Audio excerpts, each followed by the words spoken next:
ನನ್ನ ಹೆಸರು ಜಯಲಕ್ಷ್ಮಿ ಅಂತ ಕೊಂಡಬಾಳ ಗ್ರಾಮ ಪಂಚಾಯತಿ ಪಂಚಾಯತ್ ಅಭಿವೃದ್ಧಿ ಅಧಿಕಾರಿ ಕಾರ್ಯನಿರ್ವಹಿಸ್ತಾ ಇದ್ದೀನಿ.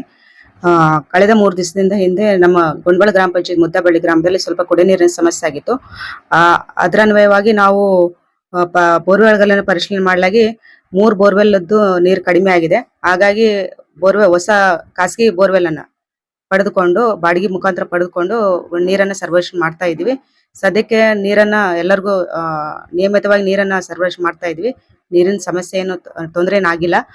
ನಂತರ ಎಸ್ ಸಿ ಕಾಲೋನಿಯಲ್ಲಿ ಸ್ವಲ್ಪ ಅಲ್ಲಲ್ಲಿ ಮನೆಗಳಲ್ಲಿ ನೀರು ಬರೋಲ್ಲ ಅಂತ ಕಾರಣಕ್ಕೆ ತಕೊಂಡಿದ್ದಾರೆ.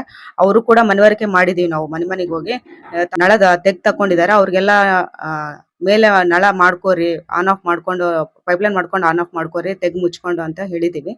ಅವರು ಕೂಡ ಸ್ಪಂದನೆ ಮಾಡಿದಾರ. ಒಂದ್ ವೇಳೆ ಅವ್ರು ಮಾಡ್ಲಿಲ್ಲಪ್ಪ ಅಂದ್ರೆ ನಾವು ಪಂಚಾಯತಿಯಿಂದ ವ್ಯವಸ್ಥೆ ಮಾಡ್ತೀವಿ. ನಂತರ ಚರಂಡಿ ಸ್ವಚ್ಛತೆ ಇಲ್ಲ ಅಂತ ಹೇಳಿ ಕೂಡ ವರದಿ ಆಗಿತ್ತು. ಅದರ ಅನ್ವಯವಾಗಿ ಚರಂಡಿ ಕೂಡ ಸ್ವಚ್ಛತೆಯನ್ನ ಮಾಡಿದೀವಿ. ನಾವು ಹೊಸ ಬೋರ್ವೆಲ್ ಕೊರೆಸೋ ಸಂಬಂಧ ನಾವು AWಗೆ ಪತ್ರ ವ್ಯವಹಾರ ಕೂಡ ಮಾಡಿದೀವಿ.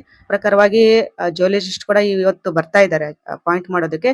ನಮ್ಗೆ ಬೋರ್ವೆಲ್ ಕೊರೆಸಿ ಹೊಸ ಬೋರ್ ಹಾಕೊಟ್ರೆ ನಮ್ಗೆ ಇನ್ನೂ ಸ್ವಲ್ಪ ನೀರಿನ ಸಮಸ್ಯೆ ಬಗೆಹರಿಬಹುದು. ಯಾವುದೇ ಸಮಸ್ಯೆ ಬಂದರೂ ನನ್ನ ಹಂತದಲ್ಲೇ ನಿಯಮಿತವಾಗಿ ನಾನು ನಿಯಮಾನುಸಾರ ಕ್ರಮ ವಹಿಸಿ ಬಗೆಹರಿಸ್ತೀನಿ. 26ರಂದು ಮಾನ್ಯ ಕಾರ್ಯನಿರ್ವಾಹಕ ಅಧಿಕಾರಿಗಳು, ಮಾನ್ಯ ಸಹಾಯಕ ಕಾರ್ಯಪಾಲಕ ಅಭಿಯಂತರರು ಸ್ಥಳ ಪರಿಶೀಲನೆ ಮಾಡಿ ಖಾಸಗಿ ಬೋರ್ವೆಲ್ ಅನ್ನ ಅವರ ಸಮಕ್ಷಮದಲ್ಲಿ ರೇಣುಕಾ ಶೇಖರಪ್ಪ ತಳ ಅವರ ಖಾಸಗಿ ಬೋರ್ವೆಲ್ ಅನ್ನ ಮಾನ್ಯರ ಸಮಕ್ಷಮದಲ್ಲಿ ಪಡೆದುಕೊಂಡು ನೀರು ಸರಬರಾಜು ಮಾಡಲಾಯಿತು.